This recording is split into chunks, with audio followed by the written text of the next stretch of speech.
প্রথম দিন যেদিন ক্ষমতায় আসে স্বেচ্ছাসেবক দল নেতা নজরুলকে হত্যার মাধ্যমে তার রক্ত পিপাসা শুরু করেছে।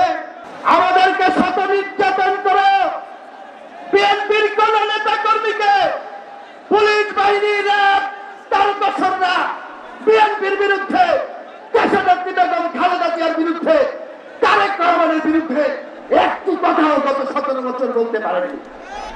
আর 15 দিন আন্দোলন করে অনেকেই হারুনের ভাতের উপরে ভাত খেয়েছেন, তার লিখিত কাগজে সই করেছেন, পাবলিকলি সেটা পড়েছেন, আজকে বড় বড় কথা বলছেন। ভাইরা আমার পরিষ্কার বক্তব্য, বিএনপি রাজপথে ছিল, শহীদ জিয়ার সৈনিকরা রাজপথে থাকবে। গণতন্ত্র যতদিন পূর্ণ প্রতিষ্ঠা না হবে ততদিনই রাজপথে থাকবে।